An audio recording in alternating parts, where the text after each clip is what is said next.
Nous partons retrouver Lucie Berthaud du côté de Champigny-sur-Marne. Ma chère Lucie, bonsoir. Champigny, oui, c'est l'accent local. Mais dites donc, qui est-ce qui t'a livré un tableau de moi derrière toi? Ce corps, je le connais là? Oui, bah oui, mais c'est tout toi. Ah non, c'est Mayweather, pardon. On est ravis de t'accueillir. Lucie, tu as 37 ans, je le disais, tu es combattante de MMA, anciennement de boxe. Tu as une vie assez trépidante. Tu es aussi journaliste sportive. Tu as été candidate de koh. Aujourd'hui, tu es concentrée sur le MMA, c'est bien ça? C'est ça. En fait, pour vous faire un petit résumé, j'ai d'abord été en équipe de France de boxe où j'ai eu un niveau, d'élite puisque j'étais en équipe de France. J'ai tenté de me qualifier pour les Jeux olympiques et malheureusement ça s'est soldé par un échec. Et puis après ça, j'ai eu envie d'autre chose. J'ai eu envie de m'épanouir en tant que journaliste sportive. C'était quelque chose d'assez rare dans le monde des sports de combat et c'est Oui. finalement en devenant journaliste sportif que j'ai découvert le MMA. Je me suis dit: «Tiens, il y a quelque chose à creuser, il y a du potentiel dans cette discipline» et surtout, ce qui m'a plu, c'est que les femmes étaient valorisées à l'égal des hommes. C'est-à-dire qu'en termes de grille de salaire, en termes de marketing, voilà, on les met en lumière et ça, c'est ce qui m'a plu et séduit. Et je me suis dit, OK, j'ai des a priori sur cette discipline, mais il y a quelque chose à explorer. Je retiens deux choses. Un, tu es une combattante. Deux, tu n'as peur de rien. Alors, peur de rien, c'est faux, j'ai peur de tout, mais je mets un point d'honneur à affronter toutes mes peurs parce que c'est le seul moyen de les surmonter, en fait. Donc voilà, à chaque fois qu'il y a une aventure, je réponds présente et peu importe que je sois dans ma zone de confort ou non, ce qui est excitant, c'est justement, d'aller voir où sont ces peurs et comment les dépasser. Le 6 mai prochain, tu vas combattre au Bellator MMA. C'est la deuxième plus grande organisation mondiale derrière l'UFC à Paris. On va revenir en arrière. Toute petite, tu rêvais de quoi? Tu as pratiqué le sport et quel sport à partir de quel âge? En fait, j'ai toujours été sportive, et je me cherchais. C'est-à-dire que j'étais pas mauvaise dans les sports que je pratiquais. J'ai fait, un petit peu de danse, un peu de d'athlétisme, un peu de basket. J'étais pas mauvaise, mais j'étais pas bonne non plus. Et puis un jour, c'était pour apprendre à me défendre parce que je me faisais attaquer à l'école quand j'étais jeune et je ne savais pas me défendre et je le vivais très mal. Ça a rendu ma scolarité, pardon, très difficile et donc ma mère m'a proposé d'aller apprendre à me défendre et elle m'a inscrite dans un club de boxe Tu avais quel et âge? de là, j'avais 14 ans. Ok. 14 ans et donc de là, ça a été une révélation parce qu'on a découvert que j'étais plutôt bonne.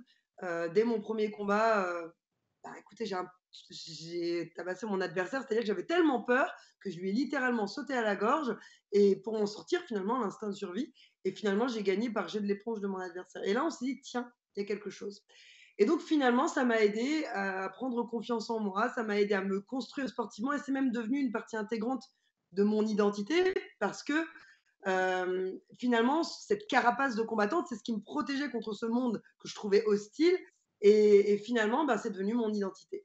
C'est vraiment une carapace? Dire qu'au fond de toi, c'est autre chose? Il y a cette jeune femme ou cette femme Oui. fragile, sensible. Bah, carrément, d'ailleurs, c'est ce qui est apparu dans la dernière aventure à koh.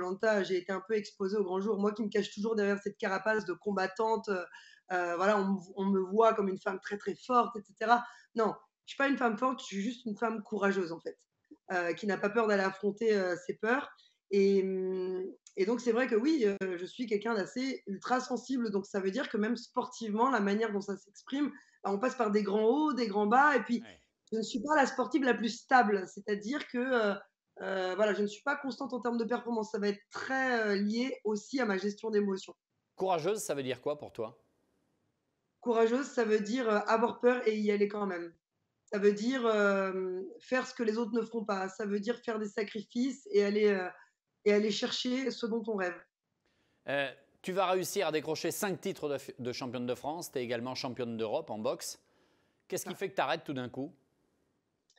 Je crois qu'après 10 ans passés en équipe de France, j'ai eu l'impression d'avoir fait le tour, Ouais. et puis à ce moment-là, je sentais que j'étais sur une pente un peu descendante sportivement. J'avais d'autres aspirations et j'avais envie de m'accomplir professionnellement. Comme je l'ai dit, ce qui m'a séduit en MMA, c'est tout simplement la valorisation de la femme, le fait que les grilles de salaire soient les mêmes et cetera. Ça, je ne l'avais pas en boxe et à un moment donné, c'est bien de combattre pour la gloire, mais c'est pas ce qui me nourrit. Donc j'ai eu envie d'autre chose et j'avais envie d'être plus créative, d'être dans l'écriture, dans la conception, audiovisuelle et cetera. Donc c'est ce qui fait que j'ai trouvé la passerelle entre le sport et le journalisme. C'était une passerelle assez simple finalement Ouais. et hem et aujourd'hui, je fais la même chose, mais plus, sur une plateforme digitale. Voilà, maintenant j'essaye vraiment de m'orienter et de suivre la vague, de m'adapter vraiment à mon temps. Quand en 2010, tu vas t'inscrire au CFPJ pour devenir journaliste, journaliste sportif notamment, Ouais. qu'est-ce qui te motive, qu'est-ce qui te nourrit, pourquoi ça? Est-ce que c'est par opportunité? C'est pas péjoratif quand je dis ça. Bien sûr. Alors, il y a un peu des 2. Il y a un peu d'opportunité parce que la passerelle est facile, mais en réalité, c'était un rêve d'enfant. Quand j'étais plus jeune, donc je venais juste de commencer la boxe et j'ai vu, je me rappelle à l'époque Valérie Hénin, c'était une pionnière, championne du monde de boxe et elle avait eu un rôle de consultante sur Canal+ à l'époque et ça m'avait inspirée. Je m'étais dit: «Mais mince, ça veut dire que ça, c'est accessible pour une combattante?»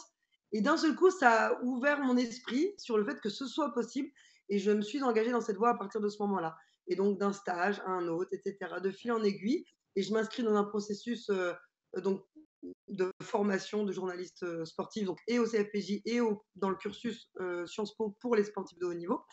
Et c'est ce qui m'a permis ensuite de devenir journaliste. Alors ce n'est pas que par opportunisme, c'est aussi et surtout par vocation, parce que moi j'ai subi ça. Quand j'étais combattante, les médias ne nous donnaient jamais la parole. On n'existait pas. On avait beau faire des performances incroyables à l'international, il n'y avait que nous qui étions au courant de ces performances. Hmm. Alors je me suis dit, ok, la caméra ne veut pas de nous, et ben moi je vais devenir la caméra et je vais donner, enfin, je vais faire la part belle à ceux qui sont ignorés. Ce que vous faites d'ailleurs à Sport en France, et d'ailleurs merci, et je vous applaudis pour ça.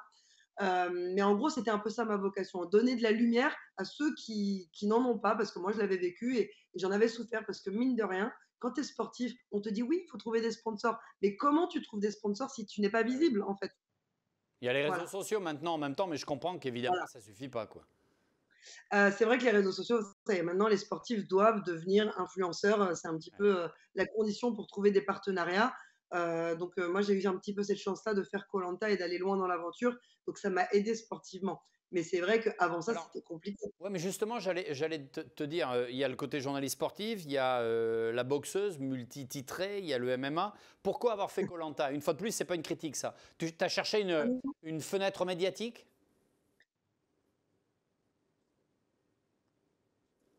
Alors non, pas le but premier, mais c'est vrai qu'on ne peut pas ignorer, l'avantage, qu'on en retire. Donc évidemment, je faisais une pierre deux coups, mais non, la motivation première, c'était de me fixer un gros challenge. C'était un challenge ambitieux pour moi parce que la survie, soyons clairs, je n'y connais rien. Je ne suis pas forcément douée dans une quelconque épreuve de koh puisque ça ne correspond pas à ce que je fais au quotidien. Mais justement, c'est ça qui m'intéressait. C'était de savoir qui j'étais face à la difficulté, qui j'étais face à l'hostilité de la nature, qui j'étais dans un cadre social, qui ne me ressemble pas. Enfin voilà, et quand on meurt de faim, comment ça se fait? Parce que je connais la diététique, je suis tout le temps au régime, mais là, on n'a pas le choix de choisir tel nutriment, et cetera, de concevoir une assiette qui puisse nous nourrir. Là, vraiment, on ne mange rien à part de la noix de coco et très franchement, le corps est mis à rude épreuve. Donc, c'était intéressant de voir ce que je valais dans une hostilité complète comme celle-ci. Voilà, c'était histoire de me challenger. Puis moi, plus c'est barré, plus j'en suis, quoi, en fait.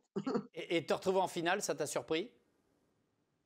Franchement, vu les conditions dans lesquelles j'ai démarré l'aventure, je t'avoue que j'avais rien pour moi et finalement, je crois que les sports de combat m'ont aidé à traverser, koh Lanta. Je m'explique. C'est-à-dire, ouais. Ouais, parce qu'en fait, tu sais, quand tu es, combattante, ta vie, c'est simple, tu as une vie de bonne sœur, d'accord? Tu as une vie d'ascète, voilà, il n'y a aucun écart, il y a beaucoup de Ouais. solitude qui s'accompagne avec ça parce que ta vie sociale, tu dois la mettre entre parenthèses. Quand tu es au régime dur, tu t'entraînes 2 fois par jour, à un moment donné, tu ne peux pas faire aucun écart, aucun, sinon tu le payes. Et donc, bah, finalement, le fait que je sois à l'aise dans la difficulté, parce que ce sport est difficile, il faut constamment, tu tombes, tu te relèves, tu tombes, tu passes ton temps À prendre des coups. comment dire, à surmonter, ouais, à prendre des coups et à surmonter la difficulté.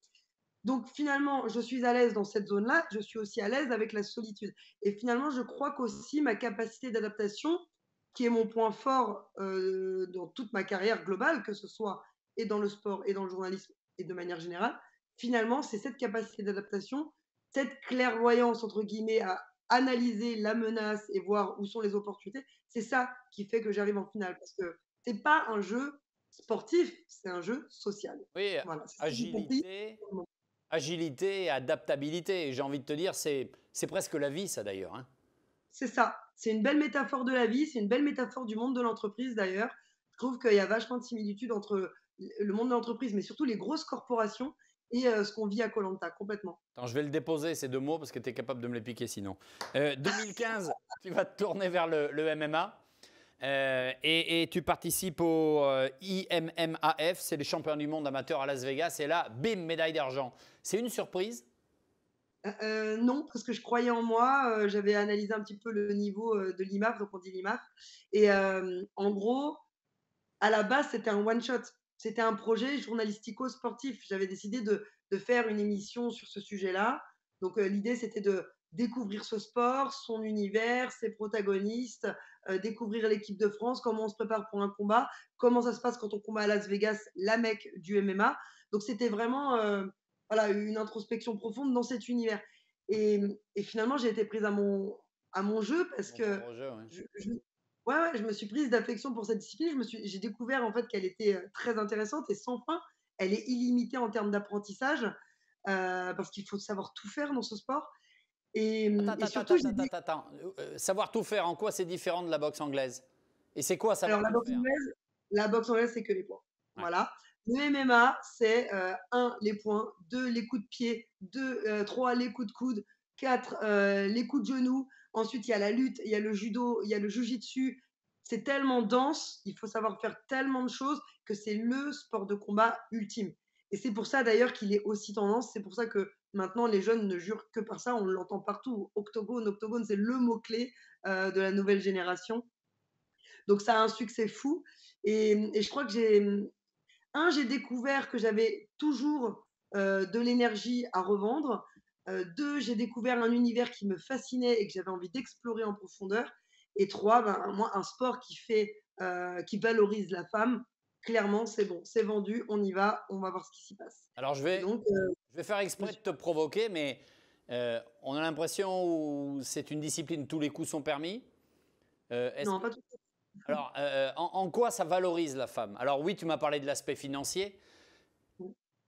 En- Alors, ça, on est d'accord que, notamment mon dernier combat où je finis avec un œil comme ça, on est assez d'accord pour dire que ça m'a pas valorisé physiquement.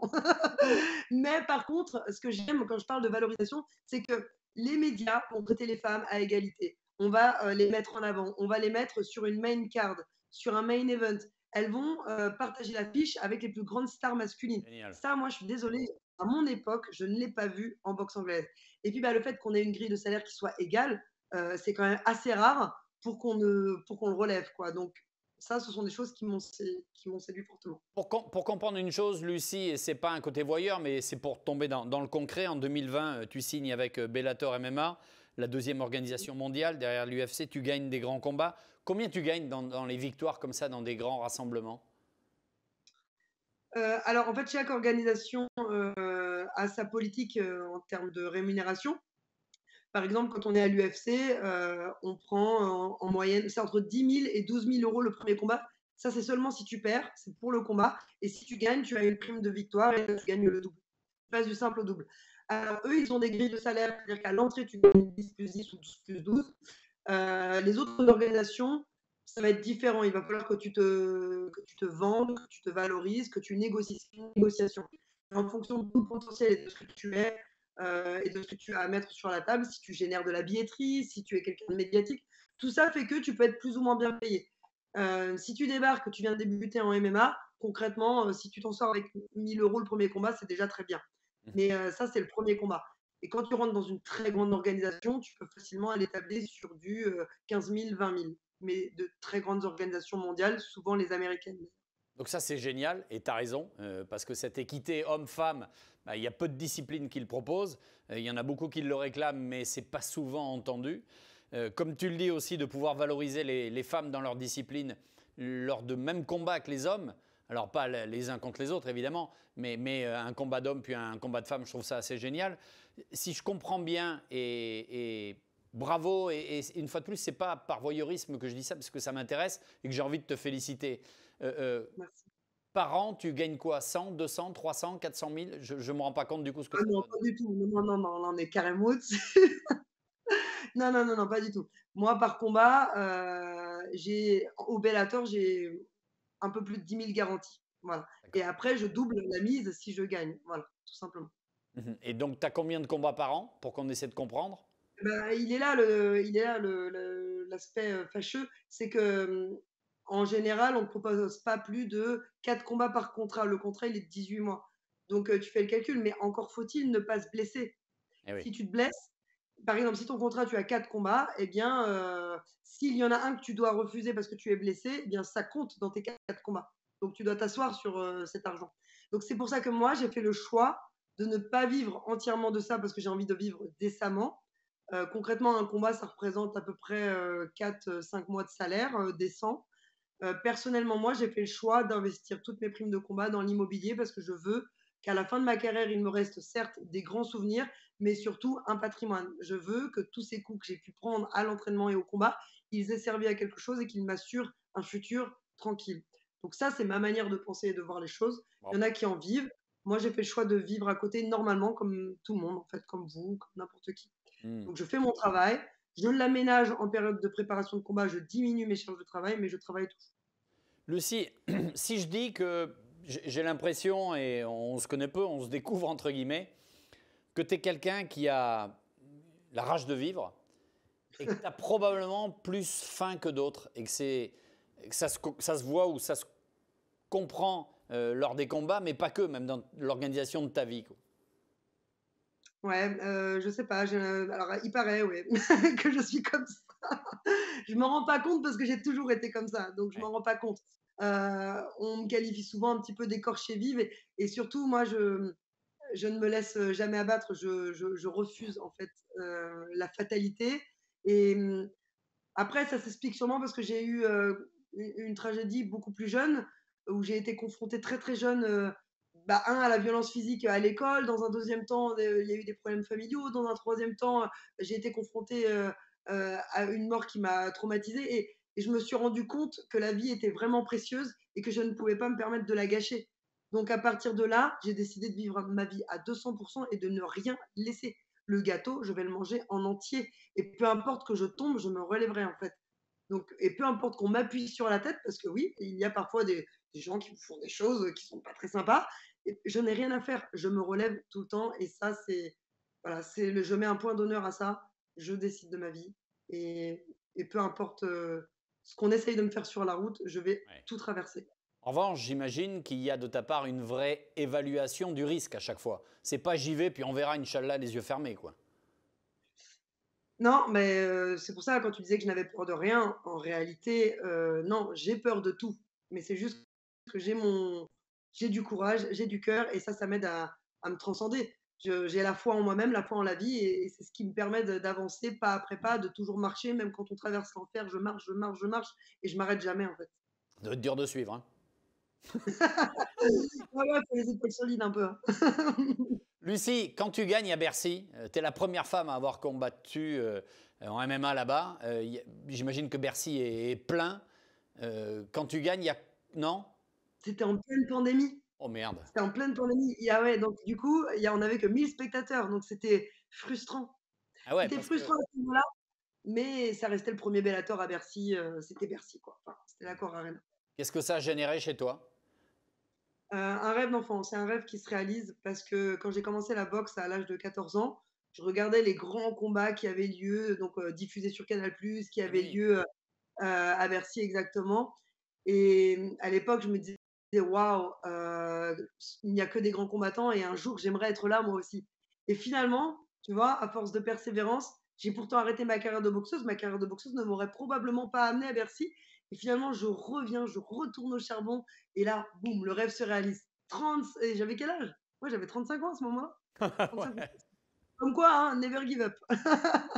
Lucie, c'est quoi le prochain défi? C'est quoi la prochaine, le petit truc qui te titille et comme tu essayes tout ce que tu as envie de faire? Écoute, déjà, là, on va essayer, de gagner ce combat face à la polonaise. J'ai en face de moi une fille qui est ceinture noire de taekwondo, donc ce que moi je suis à la boxe, elle l'est dans le taekwondo, donc je vais rencontrer mon alter ego dans un autre domaine. Donc à partir de là, ça va être un combat extrêmement tactique. C'est une dure à cuire, elle est agressive, Donc je pense que c'est le plus gros combat de ma carrière en MMA. Ça, Donc déjà, c'est le, ça le c'est le Bellator MMA et c'est le 6 mai prochain, hein. C'est ça, ouais, c'est le 6 mai. C'est un moment important. C'est pourquoi aussi? Parce que c'est la fin de mon contrat. Donc à l'issue de ce combat, beh, tout peut arriver. Soit je gagne et il y a une renégociation et clairement, ma renégociation, elle est ambitieuse. Soit je perds et potentiellement, ça peut signer la fin de ma carrière. Alors, c'est pas quelque chose que je vis de manière grave et d'ailleurs, je vais pas me mettre de pression avec ça. Je veux gagner pour mon honneur surtout, parce que j'y tiens et ce jour-là, je compte bien, comment dire? Je ne vais pas reculer. Je vais essayer de prendre chaque seconde du combat. Dans tous les cas, ça reste, un combat reste un combat. S'il y a un revers, je ne m'autorise pas ce scénario, mais s'il devait y en avoir un, eh bien, peut-être que ça signera la fin et peut-être que ça signera surtout le début d'un nouveau chapitre. Peut-être qu'à un moment donné, il faudrait que je m'occupe aussi de ma vie de femme. Et donc, quel que soit le résultat, en fait, ce sera positif. Hmm. Voilà. Encore faut-il te suivre, hein. Ouais, je gère, je gère. Lucie, on t'embrasse. Merci beaucoup d'avoir été avec nous. Bonne chance pour le 6 Merci à mai. On vous. suit ça et tu reviens nous raconter après. Après ta victoire, évidemment. Rendez-vous le ciné.